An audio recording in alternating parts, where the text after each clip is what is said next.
Students, in the previous video, I explained about the nucleoside, nucleotides, various bonds through which the sugar, nitrogenous base and the phosphate group are linked to each other. We did the structure of DNA, the structure of RNA and the difference between DNA and RNA. Next, in this session, I am going to explain about the Chargaff's rule and the Waston and Crick model of DNA. So beta, Arvind Chargaff in 1950 he gave some generalizations about the DNA structure. ठीक है, उन्होंने DNA बारे कुछ दसिया। पेशे तो एक chemist ਸਨ, ਤਾਂ ਉਹਨਾਂ ਨੇ ਕਿਹਾ ਕਿ ਚਾਰ ਕੈਮੀਕਲਸ ਹਨ ਜੋ ਡੀਐਨਏ ਬਣਾਉਂਦੇ ਹਨ ਤੇ ਉਹਨਾਂ ਨੂੰ ਕਹਿੰਦੇ ਆ ਨਾਈਟ੍ਰੋਜਨਸ ਬੇਸਿਸ ਤੇ ਉਹਨਾਂ ਦੇ ਪੇਅਰਸ ਹੁੰਦੇ ਆ। ਮਤਲਬ ਜਿਹੜਾ ਐਡੇਨੀਨ ਹੈ ਉਹ ਹਮੇਸ਼ਾ ਥਾਇਆਮੀਨ ਨਾਲ ਜੁੜਦਾ ਹੈ ਤੇ ਜਿਹੜਾ ਗੁਆਨੀਨ ਹੈ ਉਹ ਹਮੇਸ਼ਾ ਸਾਈਟੋਸਿਨ ਦੇ ਨਾਲ ਜੁੜਦਾ ਹੈ। ਜਿੰਨੀ ਐਡੇਨੀਨ ਦੀ ਕੁਆਂਟੀਟੀ ਹੋਊਗੀ ਉਨੀ ਥਾਇਆਮੀਨ ਦੀ ਕੁਆਂਟੀਟੀ ਹੋਊਗੀ, ਜਿੰਨੀ ਗੁਆਨੀਨ ਦੀ ਕੁਆਂਟੀਟੀ ਹੋਊਗੀ ਉਨੀ ਸਾਈਟੋਸਿਨ ਦੀ ਕੁਆਂਟੀਟੀ ਹੁੰਦੀ ਹੈ। ਅਗਰ ਆਪਾਂ ਨੂੰ ਪਤਾ ਵੀ ਅਗਰ ਡੀਐਨਏ ਡਬਲ ਸਟ੍ਰੈਂਡਡ ਹੈ ਤਾਂ ਜਿਹੜਾ ਐਡੇਨੀਨ ਹੈ ਉਹ ਹਮੇਸ਼ਾ ਥਾਇਆਮੀਨ ਨਾਲ ਜੁੜਦਾ ਹੈ ਤੇ ਜਿਹੜਾ ਗੁਆਨੀਨ ਹੈ ਉਹ ਹਮੇਸ਼ਾ ਸਾਈਟੋਸਿਨ ਦੇ ਨਾਲ ਜੁੜਦਾ ਹੈ। ਤੇ ਐਡੇਨੀਨ ਦੀ ਕੁਆਂਟੀਟੀ ਸੇਮ ਹੋਊਗੀ ਥਾਇਆਮੀਨ ਦੇ ਤੇ ਗੁਆਨੀਨ ਦੀ ਬਰਾਬਰ ਹੋਊਗੀ ਸਾਈਟੋਸਿਨ ਦੇ। ਜਿੰਨਾ ਐਡੇਨੀਨ ਓਨਾ ਹੀ ਥਾਇਆਮੀਨ, ਜਿੰਨਾ ਗੁਆਨੀਨ ਓਨਾ ਹੀ ਸਾਈਟੋਸਿਨ ਡੀਐਨਏ ਦੇ ਵਿੱਚ ਹੁੰਦਾ। ਤੇ ਫਿਰ ਉਹਨਾਂ ਨੇ ਦੱਸਿਆ ਕਿ ਜਿਹੜੇ ਪਿਊਰੀਨਸ ਐਂਡ ਪ੍ਰਿਮਿਡੀਨਸ ਦੇ ਜਿਹੜੇ ਬੇਸ ਪੇਅਰਸ ਹੈ ਉਹ ਇਕੁਅਲ ਅਮਾਊਂਟ ਦੇ ਵਿੱਚ ਹੁੰਦੇ ਆ ਤੇ ਇਕੁਅਲ ਕੰਸਨਟ੍ਰੇਸ਼ਨ ਦੇ ਵਿੱਚ ਹੁੰਦੇ ਆ। ਜਿੰਨਾ A+G ਹੋਊਗਾ ਉਨਾ ਹੀ T+C ਹੁੰਦਾ। ਜਿੰਨੇ ਐਡੇਨਿਨ ਤੇ ਗੁਆਨੀਨ ਡੀਐਨਏ ਦੇ ਵਿੱਚ ਹੁੰਦੇ ਆ ਉਨੇ ਹੀ ਥਾਇਆਮੀਨ ਤੇ ਸਾਈਟੋਸਿਨ ਹੁੰਦੇ ਆ। The amount of adenine is always equal to that of thiamine and the amount of guanine is always equal to that of cytosine. ਤੇ ਜਿਹੜੀ ਰੇਸ਼ੋ ਹੈ base ratio adenine plus thiamine is constant, ठीक है, but it may vary from species to species, ठीक है। ਤਾਂ ਫਿਰ ਉਹਨਾਂ ਨੇ ਕਿਹਾ ਜਿਹੜੇ ਪਿਊਰੀਨਸ ਤੇ ਪ੍ਰਿਮਿਡੀਨਸ ਹੈ they are in equal amounts, ਜਿੰਨਾ A+G ਹੋ ਉਨਾ ਹੀ T+C ਹੁੰਦਾ ਹੈ। ਸੋ ਦਿਸ ਵਾਸ ਗਿਵਨ ਬਾਈ ਅਰਵਿੰਦ ਚਾਰਗਫ ਇਨ 1950। ਉਸ ਤੋਂ ਬਾਅਦ ਬੇਟਾ ਹੁਣ ਜਿਹੜਾ ਸੀਗੇ ਅਰਵਿੰਦ ਚਾਰਗਫ ਨੇ ਆਪਣੇ ਦੱਸਤਾ ਕਿ ਜਿਹੜੇ ਚਾਰ ਕੈਮੀਕਲਸ ਹੈ ਕਿਸ ਤਰ੍ਹਾਂ ਉਹਨਾਂ ਦੇ ਜੁੜੇ ਹੋਏ ਹੈ, ਕਿਸ ਤਰ੍ਹਾਂ ਉਹਨਾਂ ਦੇ ਬੌਂਡਸ ਬਣੇ ਹੋਏ ਹੈ। ਤੇ ਫਿਰ ਜਿਹੜਾ ਐਡੇਨੀਨ ਹੈ ਉਹ ਥਾਇਆਮੀਨ ਦੇ ਨਾਲ 2 ਹਾਈਡਰੋਜਨ ਬੌਂਡਸ ਨਾਲ ਜੁੜਿਆ ਹੁੰਦਾ ਤੇ ਜਿਹੜਾ ਗੁਆਨੀਨ ਹੈ ਉਹ ਸਾਈਟੋਸਿਨ ਦੇ ਨਾਲ 3 ਹਾਈਡਰੋਜਨ ਬੌਂਡਸ ਨਾਲ ਜੁੜਿਆ ਹੁੰਦਾ। ਤਾਂ ਅਰਵਿੰਦ ਚਾਰਗਫ ਨੇ ਬੇਟੇ ਆਪਾਂ ਨੂੰ ਦੱਸਤਾ ਕਿ ਜਿੰਨਾ ਐਡੇਨੀਨ ਹੁੰਦਾ ਉਨਾ ਹੀ ਥਾਇਆਮੀਨ ਹੁੰਦਾ, ਜਿੰਨਾ ਗੁਆਨੀਨ ਹੁੰਦਾ ਉਨਾ ਹੀ ਸਾਈਟੋਸਿਨ ਹੁੰਦਾ। ਇੱਕ ਦੂਜੇ ਦੇ ਨਾਲ ਹਾਈਡਰੋਜਨ ਬੌਂਡਸ ਦੇ ਨਾਲ ਇਹ ਜੁੜੇ ਹੁੰਦੇ ਆ। ਤੇ ਨਾਲ ਹੀ ਬੇਟੇ ਉਸੇ ਸਮੇਂ ਦੇ ਵਿੱਚ ਹੀ ਜਿਹੜੇ ਸੀਗੇ ਰੋਜ਼ਾਲਿੰਡ ਫਰੈਂਕਲਿਨ ਤੇ ਜਿਹੜਾ ਸੀਗਾ ਮੌਰਿਸ ਵਿਲਕਨਸ, ਉਹਨਾਂ ਨੇ ਬੇਟੇ ਜਿਹੜਾ ਐਕਸ-ਰੇ ਡਾਈਫਰੈਕਸ਼ਨ ਪੈਟਰਨ ਡੀਐਨਏ ਦਾ ਐਕਸ-ਰੇ ਕ੍ਰਿਸਟੈਲੋਗ੍ਰਾਫੀ ਕੀਤੀ, ਠੀਕ ਹੈ। ਤਾਂ ਉਹਨਾਂ ਨੇ ਬੇਟੇ ਜਿਹੜਾ ਸੀਗਾ ਦੱਸਤਾ ਕਿ ਜਿਹੜਾ ਡੀਐਨਏ ਹੈ ਉਹ ਇੱਕ ਲੌਂਗ ਮੋਲੀਕਿਊਲ ਹੈ ਜਿਹਦੇ ਵਿੱਚ 2 ਸਿਮਿਲਰ ਸਟ੍ਰੈਂਡਸ ਹੈ। ਜਿਹੜੇ ਉਹ ਸਟ੍ਰੈਂਡਸ ਹੈ they are running in parallel helical manner, ਠੀਕ ਹੈ। ਤੇ ਜਿਹੜਾ ਹੈਗਾ ਫਿਰ ਉਹਨਾਂ ਨੇ ਇਹਦੇ ਬਾਰੇ ਜਿਹੜਾ ਸੀਗਾ ਉਹ ਦੱਸਿਆ। ਫਿਰ ਬੇਟੇ ਵਾਰੀ ਆਈ ਜਿਹੜਾ ਸੀਗੇ ਆਪਣੇ ਵਾਸਟਨ ਐਂਡ ਰਿਕ। ਇਹਨਾਂ ਨੇ ਬੇਟੇ ਜਿਹੜੀ ਜਾਣਕਾਰੀ ਮੌਰਿਸ ਵਿਲਕਨਸ ਤੇ ਰੋਜ਼ਾਲੈਂਡ ਫ੍ਰਿੰਕਲਿਨ ਤੇ ਅਰਵਿੰਦ ਚਾਰਗਫ ਨੇ ਦਿੱਤੀ ਸੀ, ਇਹਨਾਂ ਨੇ ਉਸ ਜਾਣਕਾਰੀ ਨੂੰ ਯੂਜ਼ ਕਰਕੇ ਉਸ ਤੋਂ ਬਾਅਦ ਇਨਵੈਸਟੀਗੇਸ਼ਨਸ ਕੀਤੀਆਂ and they designed the Waston and Crick model of DNA in 1953.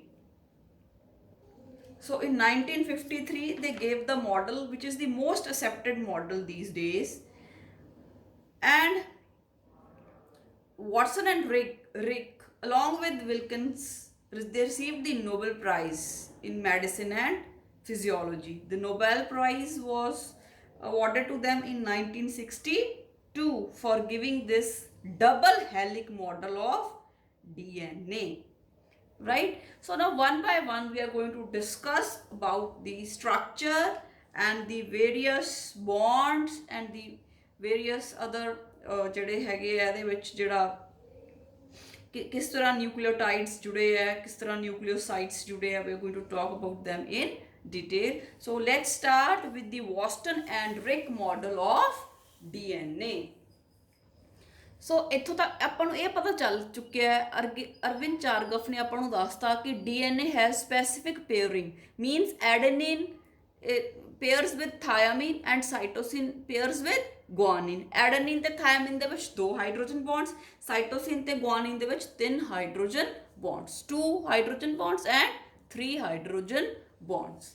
ਫਿਰ ਬੇਟੇ ਜਿਹੜਾ DNA ਦਾ ਸਟਰਕਚਰ ਹੈ, ਇਟ ਇਜ਼ ਲੈਡਰ ਲਾਈਕ, ਮਤਲਬ ਪੌੜੀ ਵਰਗਾ ਸਟਰਕਚਰ ਹੈ.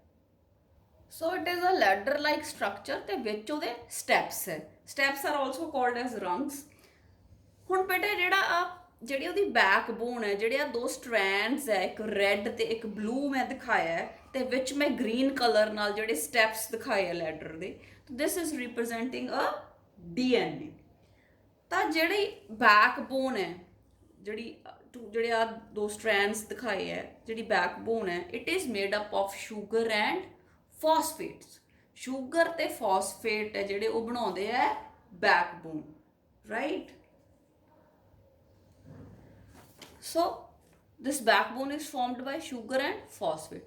Sugar, phosphate, sugar, phosphate, sugar, phosphate, sugar, phosphate, sugar, phosphate, sugar, phosphate.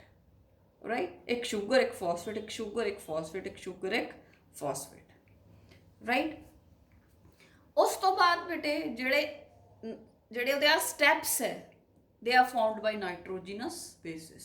Bases adenine, thiamine, guanine, cytosine. ਇਹ ਸਾਰੇ ਹੋ ਸਕਦੇ ਆ, ਕਿਸੇ ਵੀ ਤਰੀਕੇ ਨਾਲ ਲੱਗੇ ਹੋ ਸਕਦੇ ਆ, ਰਾਈਟ?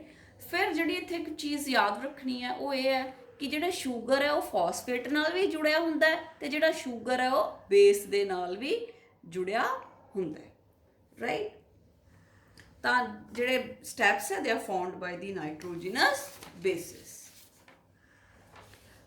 ਹੁਣ ਬੇਟੇ ਜਿਵੇਂ ਕਿ ਜਿਹੜਾ ਸੀਗੇ ਰੋਜ਼ਾਲਿੰਡ ਫਰੈਂਕਲਿਨ ਐਂਡ ਮੌਰਿਸ ਵਿਲਕਿੰਸ, ਉਹਨਾਂ ਨੇ ਕਿਹਾ ਕਿ DNA ਦੱਸਿਆ ਉਹਨਾਂ ਨੇ ਕਿ ਇਸ ਤਰ੍ਹਾਂ ਦਾ ਹੈ ਜਿਹੜਾ DNA ਹੈ, ਤੇ ਜਿਹੜੀ ਉਹਨਾਂ ਨੇ ਫੋਟੋ ਦਿੱਤੀ ਜਿਹੜੀ ਸੀਗੀ ਐਕਸਰੇ ਕਰਨ ਤੋਂ ਬਾਅਦ, ਉਹ ਫੋਟੋ ਨੂੰ ਦੇਖ ਕੇ ਪਤਾ ਲੱਗਦਾ ਹੈ ਕਿ ਜਿਹੜਾ DNA ਹੈ ਨਾ, ਉਹਨੂੰ ਨਾ ਟਵਿਸਟ ਕੀਤਾ ਹੈ. ਮਤਲਬ ਜਿਹੜਾ DNA ਹੈ ਉਹਨੂੰ ਟਵਿਸਟ ਕੀਤਾ ਹੈ, ਇੱਕ ਤਰ੍ਹਾਂ ਨਾਲ ਘੁਮਾਇਆ ਹੋਇਆ ਹੈ ਤਾਂ ਕਿ ਹੈਲਿਕਸ ਬਣ ਸਕੇ, ਇੱਕ ਹੈਲਿਕਸ ਬਣ ਸਕੇ.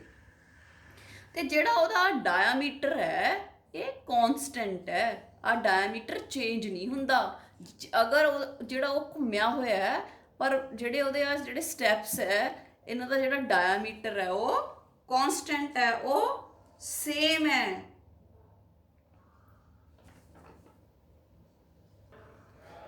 ਸੋ ਬੇਟੇ ਹੁਣ ਜਿਹੜਾ ਮੈਂ ਦੱਸਿਆ ਕਿ ਜਿਹੜਾ ਡਾਇਆਮੀਟਰ ਹੈ ਉਹ ਕੌਨਸਟੈਂਟ ਹੁੰਦਾ ਹੈ ਨਾ. ਹੁਣ ਆਪਾਂ ਦੇਖਦੇ ਹਾਂ,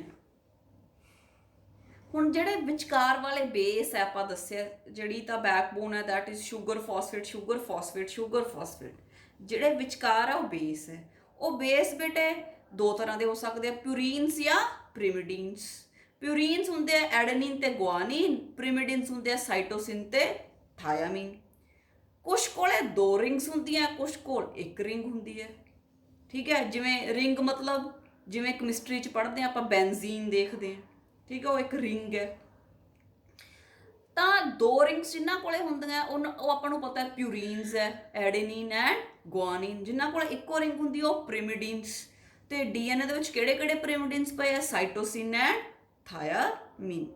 ਹੁਣ ਬੇਟੇ ਆਪਾਂ ਕਿਹਾ ਵੀ ਜਿਹੜੇ ਸਟੈਪਸ ਹੁੰਦੇ ਆ ਉੱਥੇ ਪਏ ਹੁੰਦੇ ਆ ਨਾਈਟ੍ਰੋਜਨਸ ਬੇਸਿਸ.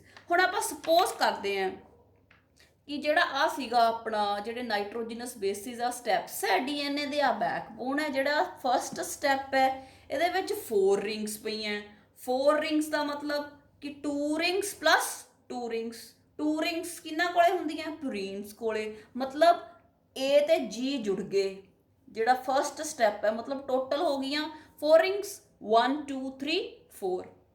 ਹੁਣ ਜਿਹੜਾ ਸੈਕਿੰਡ ਸਟੈਪ ਹੈ ਉਹਦੇ ਤੇ ਸਪੋਜ਼ ਇੱਕ ਤਾਂ 2 ਰਿੰਗ ਵਾਲਾ ਆ ਗਿਆ, ਸਪੋਜ਼ ਐਡੇਨੀਨ ਆ ਗਿਆ, ਤੇ ਦੂਸਰਾ 3 ਰਿੰਗਸ ਵਾਲਾ ਆ ਗਿਆ, 1 ਰਿੰਗ ਵਾਲਾ ਆ ਗਿਆ, ਮਤਲਬ ਕਿ ਸਾਈਟੋਸਿਨ ਜਾਂ ਥਾਇਮਿਨ ਆ ਗਏ। ਟੋਟਲ ਕਿੰਨੀਆਂ ਹੋ ਗਈਆਂ ਇਸ ਸਟੈਪ ਤੇ? ਕਿੰਨੀਆਂ ਹੋ ਗਈਆਂ? 1 2 3 ਰਿੰਗਸ।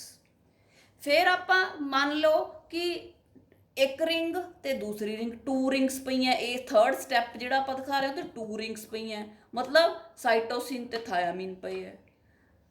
ਤਾਂ ਹੁਣ ਇਹ ਦੇਖੋ ਕਿ ਤਾਂ ਬੱਚੋ ਇੱਕ ਵਾਰ ਡਾਇਆਮੀਟਰ ਵਿੱਚ 4 ਰਿੰਗਸ ਹਨ, ਆ ਡਾਇਆਮੀਟਰ ਸੀ, ਤਾਂ ਪਹਿਲੇ ਸਟੈਪ ਤੇ 4 ਰਿੰਗਸ ਪਈਆਂ, ਦੂਸਰੇ ਸਟੈਪ ਤੇ 3 ਰਿੰਗਸ, ਤੇ ਥਰਡ ਸਟੈਪ ਤੇ 2 ਰਿੰਗਸ। ਤਾਂ ਕੀ ਡਾਇਆਮੀਟਰ ਕੌਨਸਟੈਂਟ ਰਹੂਗਾ? ਕਿਤੇ 4 ਰਿੰਗਸ ਹੈ, ਕਿਤੇ 3 ਹੈ, ਕਿਤੇ 2 ਹੈ, ਕੀ ਡਾਇਆਮੀਟਰ ਕੌਨਸਟੈਂਟ ਰਹੂਗਾ? ਬਿਲਕੁਲ ਨਹੀਂ। Look at the beauty of nature. ਠੀਕ ਹੈ, ਨਾ ਇਹ ਮੈਂ ਕੀਤਾ ਨਾ ਤੁਸੀਂ ਕੀਤਾ, ਆਪਾਂ ਤਾਂ ਇਹਨੂੰ ਸਿਰਫ ਓਬਜ਼ਰਵ ਕੀਤਾ ਇਹਨੂੰ ਕਿਸਨੇ ਹੈ? ਨੇਚਰ ਨੇ। ਤਾਂ ਹਮੇਸ਼ਾ 2 ਰਿੰਗਸ ਇੱਕ ਰਿੰਗ ਨਾਲ ਜੁਆਇਨ ਕਰਦੇ ਹਨ, ਮਤਲਬ ਆਹ ਵਾਲੀ ਚੀਜ਼ ਹੁੰਦੀ ਹੈ ਹਮੇਸ਼ਾ 2 ਰਿੰਗਸ ਪਲੱਸ 1 ਰਿੰਗ। ਠੀਕ ਹੈ, ਟੋਟਲ 3 ਰਿੰਗਸ ਆਉਂਦੀਆਂ, ਤਾਂ ਕਰਕੇ ਜਿਹੜਾ ਡਾਇਆਮੀਟਰ ਹੈ ਉਹ ਕੌਨਸਟੈਂਟ ਰਹਿੰਦਾ। ਹਮੇਸ਼ਾ 3 ਰਿੰਗਸ ਲੱਗਣਗੀਆਂ ਬੇਸਿਸ ਦੀਆਂ, ਨਾਈਟ੍ਰੋਜਨਸ ਬੇਸਿਸ ਦੀਆਂ, ਨਾ 4 ਨਾ 2 ਨਾ 1, ਆਲਵੇਜ਼ 3 ਰਿੰਗਸ ਜਿਹੜੀਆਂ they are going to join together, ਤਾਂ ਹੀ ਡਾਇਆਮੀਟਰ ਕੌਨਸਟੈਂਟ ਰਹਿੰਦਾ ਹੈ। ਠੀਕ ਹੈ, to make the diameter constant 2 rings plus 1 ring. ਠੀਕ ਹੈ, ਤਾਂ ਹੀ ਆਪਾਂ ਕਿਹਾ A pairs with T, G pairs with C, A plus G is equal to T plus C, adenine is equal to thiamine, and guanine is always with cytosine. ठीक है, so this is called the rule of base pairing कि bases किवें एक दूजे दे नाल जुड़दे है, the rule of base pairing, and this was given by Erwin Chargaff. So diameter ਨੂੰ ਕੌਨਸਟੈਂਟ ਰੱਖਣ ਲਈ ਬੇਸ ਪੇਅਰਸ ਬਣੇ ਹਨ। ਠੀਕ ਹੈ, ਰਾਈਟ। ਜੇ ਬੇਸ ਪੇਅਰਸ ਮਤਲਬ ਇੱਕ ਦੂਜੇ ਦੇ ਨਾਲ ਕਿਸੇ ਸਪੈਸ਼ਲ ਤਰੀਕੇ ਨਾਲ ਜੁੜਦੇ ਆ, ਮਤਲਬ 3 ਰਿੰਗਸ ਹੀ ਟੁਗੈਦਰ ਬਣਦੀਆਂ, ਤਾਂ ਹੀ ਡੀਐਨਏ ਦਾ ਜਿਹੜਾ ਡਾਇਆਮੀਟਰ ਹੈ ਉਹ ਕੌਨਸਟੈਂਟ ਰਹਿੰਦਾ, ਰਾਈਟ। ਹੁਣ ਜੇ ਅਗਰ ਮੈਂ A ਤੇ G ਜੋੜੀ ਜਾਂਦੀ ਹਾਂ ਤਾਂ 4 ਰਿੰਗਸ ਬਣਦੀਆਂ, ਫਿਰ ਕਿਤੇ 2 ਰਿੰਗਸ ਬਣ ਜਾਣ, ਤਾਂ ਜਿਹੜਾ ਉਹ ਜਿਹੜਾ ਡਾਇਆਮੀਟਰ ਹੈ ਉਹਦੀ ਜਿਹੜੀ ਲੈਂਥ ਹੈ ਉਹ ਇੱਕੋ ਜਿਹੀ ਰਹੂਗੀ? ਨੋ। ਤਾਂ ਹਮੇਸ਼ਾ ਦੇਰ ਆਰ 3 ਰਿੰਗਸ। ਇੱਕ ਪਾਸੇ ਪਿਊਰੀਨ ਆਉਂਦਾ, ਇੱਕ ਪਾਸੇ ਪ੍ਰਿਮਿਡੀਨ ਆਉਂਦਾ, ਤਾਂ ਕਿ 2 ਰਿੰਗਸ ਪਲੱਸ 1 ਰਿੰਗ ਜਿਹੜਾ ਹੋ ਜੇ। This is the rule of base pairing. Base pairing ਹੁੰਦੀ ਹੈ, ਸੋ ਡਾਇਆਮੀਟਰ ਨੂੰ ਕੌਨਸਟੈਂਟ ਰੱਖਣ ਲਈ ਹੀ ਬੇਸ ਪੇਅਰਸ ਜਿਹੜੇ ਉਹ ਪਏ ਹਨ। ਤੇ ਅਗਰ ਬੇਸ ਪੇਅਰਸ ਪ੍ਰੋਪਰਲੀ ਅਰੇਂਜਡ ਹਨ, ਫਿਰ ਹੀ ਜਿਹੜਾ ਡਾਇਆਮੀਟਰ ਹੈ ਉਹ ਕੌਨਸਟੈਂਟ ਰਹਿੰਦਾ। ਆਹ ਬੇਟੇ ਇੱਕ ਬਹੁਤ ਹੀ ਜਿਹੜਾ ਹੈ ਸਾਫ ਸੁਥਰਾ ਡਾਇਗਰਾਮ ਬਣਾਇਆ ਹੋਇਆ ਹੈ, ਤਾਂ ਕਿ ਤੁਹਾਨੂੰ ਚੰਗੀ ਤਰ੍ਹਾਂ ਐਕਸਪਲੇਨ ਕਰ ਸਕਾਂ ਤੇ ਤੁਹਾਨੂੰ ਚੰਗੀ ਤਰ੍ਹਾਂ ਸਮਝ ਆ ਜੇ। ਆਪਾਂ ਨੂੰ ਪਤਾ ਹੈ ਕਿ 2 ਸਟ੍ਰੈਂਡਸ ਹੈ, ਇੱਕ ਆਹ ਵਾਲਾ ਸਟ੍ਰੈਂਡ, ਇੱਕ ਆਹ ਵਾਲਾ ਸਟ੍ਰੈਂਡ। ਠੀਕ ਹੈ, ਜਿਹੜੀ ਸਟ੍ਰੈਂਡ ਹੈ they R called the backbone, and backbone is formed by sugar phosphate, sugar phosphate, sugar phosphate, sugar phosphate, sugar phosphate, sugar phosphate, right? ਇਹ ਤਾਂ ਹੋ ਗਈ ਬੈਕਬੋਨ ਸ਼ੂਗਰ ਤੇ ਫਾਸਫੇਟ ਦੀ। ਫਿਰ ਆਪਾਂ ਕਿਹਾ ਜਿਹੜੇ ਸਟੈਪਸ ਹੈ ਵਿੱਚ ਜਿਹੜੀ ਚੀਜ਼ ਹੈ ਉੱਥੇ ਆਪਾਂ ਕਿਹਾ ਕਾਹਦੇ ਬਣਦੇ ਆ? ਨਾਈਟ੍ਰੋਜਨਸ ਬੇਸਿਸ ਦੇ। ਨਾਈਟ੍ਰੋਜਨਸ ਬੇਸਿਸ ਆਪਾਂ ਦੇਖਿਆ कि ਜਿਹੜੇ ਹੈ ਹਮੇਸ਼ਾ 3 ਰਿੰਗਸ ਟੁਗੇਦਰ ਆਉਂਦੀਆਂ। ਆ ਦੇਖੋ 2 rings plus 1 ring, 2 rings plus 1 ring.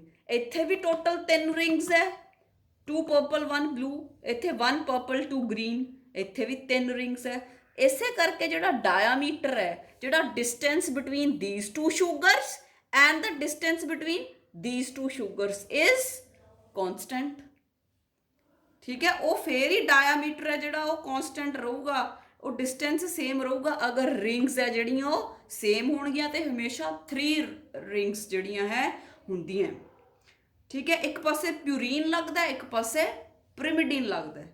ठीक है, प्यूरीन डबल रिंग है, गुआनिन दी डबल रिंग्स है, एडेनिन दी डबल रिंग्स है, साइटोसिन ते थायामीन दी सिंगल रिंग है, ये प्रिमिडीन्स है। Clear? So the steps are formed by the base and base. ਤੇ ਫਿਰ ਆਪਾਂ ਦੇਖ ਸਕਦੇ ਹਾਂ ਕਿ ਗੁਆनिन ਤੇ ਸਾइटोसिन ਦੇ ਵਿੱਚ 3 ਹਾਈਡਰੋਜਨ ਬੌਂਡਸ ਹੈ, ਐਡੇनिन ਤੇ ਥਾਇਆਮੀਨ ਦੇ ਵਿੱਚ 2 hydrogen bonds. right, and hydrogen bonds are very weak and they can be easily broken। ਜਿਹੜਾ ਡਬਲ ਬੌਂਡ ਹੈ ਉਹ ਟ੍ਰਿਪਲ ਬੌਂਡ ਤੋਂ ਵੀ ਵੀਕ ਹੈ। ਫਿਰ ਆਪਾਂ ਨੂੰ ਹੁਣ ਬੇਟੇ ਇਹ ਪਤਾ ਚੱਲ ਗਿਆ ਕਿ ਜਿਹੜੀ ਸ਼ੂਗਰ ਹੈ ਉਹ ਫਾਸਫੇਟ ਨਾਲ ਜੁੜੀ ਹੈ, ਸ਼ੂਗਰ ਫਾਸਫੇਟ, ਸ਼ੂਗਰ ਫਾਸਫੇਟ। ਇਸ ਕਰਕੇ ਜਿਹੜਾ ਇਹ ਬੌਂਡ ਹੈ ਸ਼ੂਗਰ ਦਾ ਤੇ ਫਾਸਫੇਟ ਦੇ ਵਿਚਾਲੇ ਇਹਨੂੰ ਕਹਿੰਦੇ ਆ ਫਾਸਫੋਡਾਈਐਸਟਰ ਬੌਂਡ। ਮਤਲਬ ਵੀ ਫਾਸਫੇਟ, 2 ਫਾਸਫੇਟ ਦੇ ਵਿੱਚ ਸ਼ੂਗਰ ਹੈ, ਡਾਈ ਫਾਸਫੇਟ ਦੇ ਵਿੱਚ ਸ਼ੂਗਰ ਹੈ, ਤਾਂ ਫਾਸਫੋਡਾਈਐਸਟਰ ਬੌਂਡ। ਤੇ ਸ਼ੂਗਰ ਤੇ ਬੇਸ ਦੇ ਵਿੱਚ ਜਿਹੜਾ ਬੌਂਡ ਹੈ that is the glycosidic bond. So this is the DNA double helix. ਆਈ ਬੇਟੇ ਅੱਗੇ ਲੰਬਾ ਲੰਬਾ ਲੰਬਾ ਹੁੰਦਾ ਜਾਂਦਾ ਹੈ, ਸ਼ੂਗਰ ਫਾਸਫੇਟ ਦੀ ਬੈਕਬੋਨ ਬਣਦੀ ਜਾਂਦੀ ਹੈ, ਅੰਦਰ ਨਾਈਟ੍ਰੋਜਨਸ ਬੇਸਿਸ ਲੱਗਦੇ ਜਾਂਦੇ ਹੈ, ਤੇ ਆ ਤਿੰਨੋਂ ਜਿਹੜੇ ਬੌਂਡਸ ਹੈ ਗਲਾਈਕੋਸਿਡਿਕ ਬੌਂਡ, ਫਾਸਫੋਡਾਈਐਸਟਰ ਬੌਂਡ ਤੇ ਹਾਈਡਰੋਜਨ ਬੌਂਡਸ ਇਹ ਬਣਦੇ ਜਾਂਦੇ ਹੈ, ਤੇ ਜਿਹੜਾ DNA ਦਾ ਡਬਲ ਹੈਲਿਕਸ ਸਟਰਕਚਰ ਹੈ ਜਿਹੜਾ ਉਹ ਬਣ ਜਾਂਦਾ ਹੈ। ਉਸ ਤੋਂ ਬਾਅਦ ਆਪਾਂ ਕਹਿੰਦੇ it is twisted, it is in a helical form. ਠੀਕ ਹੈ, ਬੋਥ ਦੀ ਜਿਹੜੇ ਇਹਦੇ ਸਟ੍ਰੈਂਡਸ ਹੈ they are coiled around each other। ਬੇਟੇ ਆ ਜਿਹੜਾ ਡਬਲ ਹੈਲਿਕਸ ਸਟਰਕਚਰ ਹੈ which was given by Watson and Crick। ਸੋ ਬੇਟੇ ਆਪਾਂ ਦੇਖ ਸਕਦੇ ਹਾਂ ਕਿ ਜਿਹੜਾ ਆਪਾਂ ਜਿਹੜਾ ਮੈਂ ਡਾਇਗਰਾਮ ਦਿਖਾ ਰਹੀ ਹਾਂ ਇਹਦੇ ਵਿੱਚ ਫਾਸਫਰਸ ਸ਼ੂਗਰ, ਠੀਕ ਹੈ, sugar phosphate, sugar phosphate, sugar phosphate, sugar phosphate ਦੀ ਬੈਕਬੋਨ ਹੈ। ਆ ਸੈਕਿੰਡ ਸ਼ੂਗਰ ਫਾਸਫੇਟ, ਆ ਸੈਕਿੰਡ ਸਟ੍ਰੈਂਡ ਹੈ, ਵਿੱਚ ਬੇਟੇ ਬੇਸ ਪੇਅਰਸ ਪਏ ਹੈ TAGCCG ਐਂਡ ਲਾਈਕ ਦਿਸ। ਠੀਕ ਹੈ, we have the phosphate group. ਠੀਕ ਹੈ, ਸ਼ੂਗਰ ਤੇ ਫਾਸਫੋਰਸ ਇੱਕ ਦੂਜੇ ਨਾਲ ਜੁੜੇ ਆ with the help of a phosphodiester bond. ਜਿਹੜੀ ਸ਼ੂਗਰ ਹੈ 5 ਕਾਰਬਨ ਸ਼ੂਗਰ ਹੈ because it is having 5 carbon, ਜਿਹੜੇ ਕਾਰਬਨ ਦੇ ਜਿਹੜੇ ਮੋਲੀਕਿਊਲਸ ਪਏ ਹੈ। Then we have the glycosidic bond ਹੈ ਜਿਹੜਾ ਸ਼ੂਗਰ ਤੇ ਬੇਸ ਦੇ ਵਿੱਚ, 2 ਬੇਸਿਸ ਦੇ ਵਿੱਚ ਹਾਈਡਰੋਜਨ ਬੌਂਡ ਹੈ। ਇੱਥੇ ਬੇਟੇ ਫਿਰ ਇੱਕ ਜਿਹੜੀ ਹੋਰ ਸਿੱਖਣ ਵਾਲੀ ਗੱਲ ਇਹ ਹੈ ਕਿ ਆਹ 2 ਨਾਈਟ੍ਰੋਜਨਸ ਬੇਸਿਸ ਸੀ, ਜਿਵੇਂ ਥਾਇਆਮੀਨ ਤੇ ਗੁਆनिन, ਗੁਆनिन ਤੇ ਸਾइटोसिन, ਸਾइटोसिन ਤੇ ਥਾਇਆਮੀਨ, ਆ ਜਿਹੜੇ ਬੇਸ ਪੇਅਰਸ ਪਏ, ਜਿਹੜਾ ਇਹਨਾਂ ਦਾ ਬੇਟੇ ਆਪਸ ਵਿੱਚ ਡਿਸਟੈਂਸ ਹੈ, ਜਿਹੜਾ ਆਹ ਵਾਲਾ ਡਿਸਟੈਂਸ ਹੈ, ਠੀਕ ਹੈ, ਆ 2 ਬੇਸ ਪੇਅਰਸ ਦਾ ਜਿਹੜਾ ਡਿਸਟੈਂਸ ਹੈ, ਆਹ ਵਾਲਾ, ਆਹ ਵਾਲਾ, ਆਹ ਵਾਲਾ, ਆਹ ਵਾਲਾ, ਆਹ ਵਾਲਾ, it is 3.4 nanometers। it is 3.4 nanometers। The distance between 2 nitrogenous bases is 3.4 nanometers। ਤੇ ਜਿਹੜਾ ਬੇਟੇ ਡਾਇਆਮੀਟਰ ਹੈ DNA ਦਾ ਆਪਾਂ ਨੂੰ ਪਤਾ ਹੈ ਦਿਸ ਇਜ਼ ਕੌਨਸਟੈਂਟ। ਤਾਂ ਬੇਟੇ ਆ ਤੁਹਾਨੂੰ ਇੱਕ ਲਾਈਨ ਨਜ਼ਰ ਆ ਰਹੀ ਹੈ ਜਿਹੜੀ ਮੈਂ ਵੈਸੇ ਡਰਾ ਕੀਤੀ ਹੈ ਤੁਹਾਨੂੰ ਐਕਸਪਲੇਨ ਕਰਨ ਦੇ ਲਈ, ਜਿਹੜੀ ਵਿਚਕਾਰ ਚੋਂ ਜਾ ਰਹੀ ਹੈ। ਠੀਕ ਹੈ, ਜਿਹੜਾ ਇਹਦਾ ਇੱਧਰਲਾ ਡਿਸਟੈਂਸ ਹੈ ਬੇਟੇ ਦਿਸ ਇਜ਼ ਆਲਸੋ 10 ਆਰਮਸਟਰੋਂਗ, ਜਿਹੜਾ ਇੱਧਰਲਾ ਡਿਸਟੈਂਸ ਹੈ ਦਿਸ ਇਜ਼ ਆਲਸੋ 10 ਆਰਮਸਟਰੋਂਗ। ਤਾਂ ਟੋਟਲ ਕਿੰਨਾ ਹੋਗਾ 20 angstrom. Angstrom is the unit to measure the diameter of the DNA। ਤਾਂ ਇਹ ਜਿਹੜਾ ਡਾਇਆਮੀਟਰ ਹੈ ਬੇਟੇ ਕਿੰਨਾ ਹੋ ਗਿਆ 20 ਐਮਸਟਰੋਂਗ, ਤੇ ਕੌਨਸਟੈਂਟ ਹੈ ਹਮੇਸ਼ਾ 20 ਐਮਸਟਰੋਂਗ ਹੀ ਹੋਏਗਾ ਕਿਉਂਕਿ ਆਪਾਂ ਨੂੰ ਪਤਾ ਹੈ 2 rings join with 1 ring to form 3 rings in the centre. ਜਾਂ ਆਪਾਂ ਜੇ ਨੈਨੋਮੀਟਰਸ 'ਚ ਦੇਖਣਾ ਹੈ ਬੇਟੇ ਤਾਂ ਆ ਵੀ ਜਿਹੜਾ ਹੈ 2 ਨੈਨੋਮੀਟਰ ਇੱਧਰ ਹੈ, 2 ਇੱਧਰ ਹੈ। ਠੀਕ ਹੈ, ਤਾਂ ਜਿਹੜਾ ਹੈ 2 ਆਪਾਂ ਕਹਿ ਸਕਦੇ ਹਾਂ 2 ਬਣ ਗਿਆ। ठीक है। ਆਪਾਂ ਇਹਨੂੰ 20 ਐਮਸਟਰੋਂਗ, ਜ਼ਿਆਦਾ ਆਪਾਂ ਐਮਸਟਰੋਂਗ ਯੂਨਿਟਸ ਦੇ ਵਿੱਚ ਹੀ ਦੇਖਦੇ ਹਾਂ। ਠੀਕ ਹੈ, ਤਾਂ ਜਾਂ ਆਪਾਂ ਕਹਿ ਸਕਦੇ ਹਾਂ ਇਟ ਇਜ਼ 2 ਨੈਨੋਮੀਟਰਸ, ਕਿ 1 ਨੈਨੋਮੀਟਰ ਇੱਧਰ ਤੇ 1 ਨੈਨੋਮੀਟਰ ਇੱਧਰ। ਤਾਂ generally we use angstrom units, so we will say the diameter of the DNA is constant and it is 20 angstrom, right.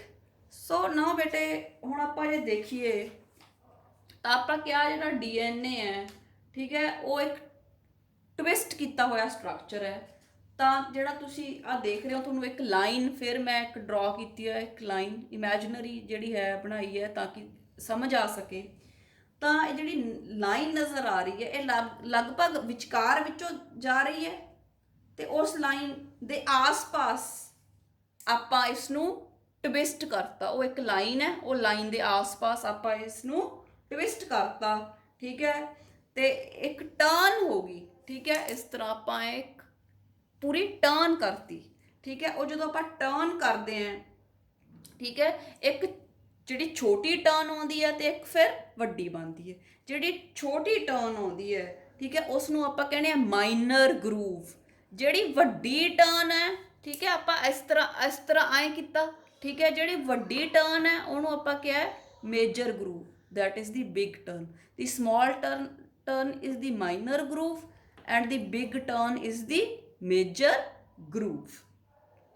ਤੇ ਜਿਹੜੀ ਬੇਟੇ ਇੱਕ ਟਰਨ ਹੈ, ਠੀਕ ਹੈ, ਜਿਹੜੀ ਆਪਾਂ ਕਿਹਾ ਬਿਗ ਟਰਨ ਹੈ, ਇਹਦੇ ਵਿੱਚ ਬੇਟੇ 10 ਬੇਸਿਸ ਹੁੰਦੇ ਆ। ਦੇਖੋ 1 2 3 4 5 6 7 8 9 10। ਜਿਹੜੀ ਇੱਕ ਟਰਨ ਹੈ, ਜਿਹੜੀ ਆਪਾਂ ਕਿਹਾ ਇਹਦੇ ਵਿੱਚ 1 turn is equal to 10 bases। ਆ ਦੇਖ ਸਕਦੇ ਹੋ ਤੁਸੀਂ 1 2 3 4 5 6 7 8 9 and 10। ਤੇ ਜਿਹੜਾ DNA ਦਾ ਡਾਇਆਮੀਟਰ ਹੈ ਕੌਨਸਟੈਂਟ ਹੈ, ਦੈਟ ਇਜ਼ 20 ਐਮਸਟਰੋਂਗ। 10 ਐਮਸਟਰੋਂਗ ਆ ਲਾਈਨ ਦੇ ਇੱਧਰ, 10 ਐਮਸਟਰੋਂਗ ਆ ਲਾਈਨ ਦੇ ਇੱਧਰ। ਫਿਰ ਬੇਟਾ ਜਿਹੜਾ 2 ਬੇਸਿਸ ਦਾ ਮੈਂ ਆਲਰੇਡੀ ਦੱਸ ਚੁੱਕੀ ਹਾਂ, ਜਿਹੜੇ ਆ 2 ਬੇਸ ਹੈ, ਇਹਨਾਂ ਦੇ ਵਿੱਚ ਜਿਹੜਾ ਡਿਸਟੈਂਸ ਹੈ ਦੈਟ ਇਜ਼ 3.4 ਐਮਸਟਰੋਂਗਸ। ਠੀਕ ਹੈ, ਤੇ ਇੱਕ ਟਰਨ ਦੇ ਵਿੱਚ ਬੇਸ ਕਿੰਨੇ ਹੈ 10।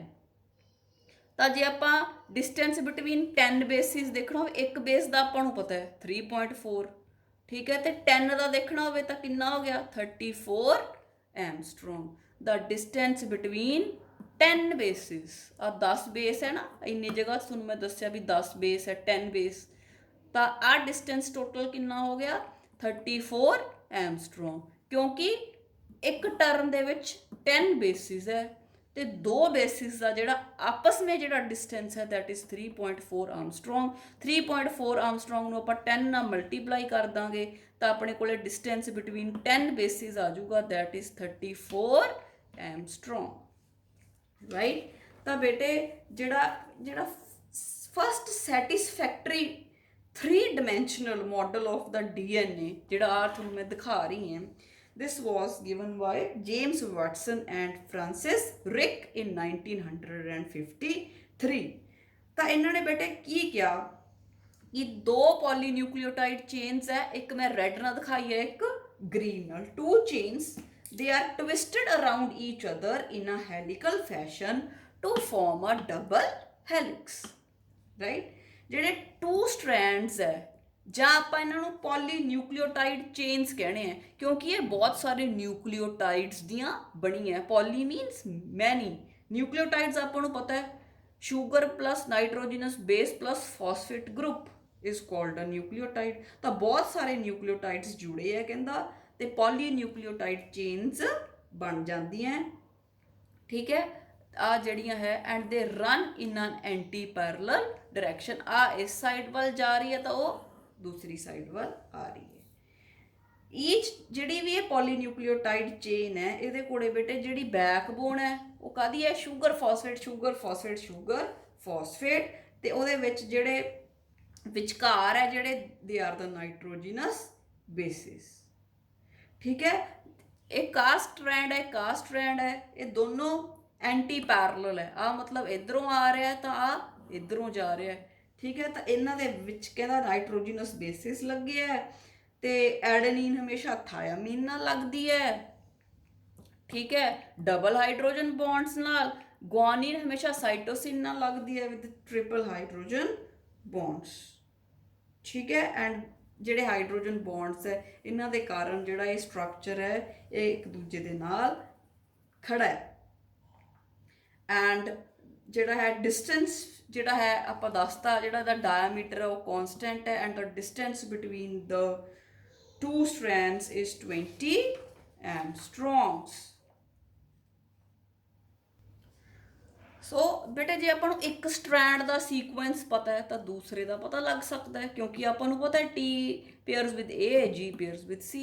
So the sequence of nitrogenous bases in one strand determines the sequence of the nitrogenous bases on the other strand, right? So this ਜਿਹੜਾ ਹੈ ਜਿਹੜੀ ਇਹ ਕੰਪਲੀਮੈਂਟਰੀ ਬੇਸ ਪੇਅਰਿੰਗ ਹੈ, ਠੀਕ ਹੈ, this has a lot and lots of the importance in the genetics। ਤੇ ਜਿਹੜਾ distance ਹੈ ਉਹ ਮੈਂ ਤੁਹਾਨੂੰ ਦੱਸਤਾ between two bases is 3.4 and between 10 it is 34 angstrom, right? So this was all about the structure of DNA proposed by Watson and Crick in 1953, and this is the first three-dimensional model and this is very satisfactory model। and जो चीज़ां उन्होंने दसियां I have explained you in lot of details।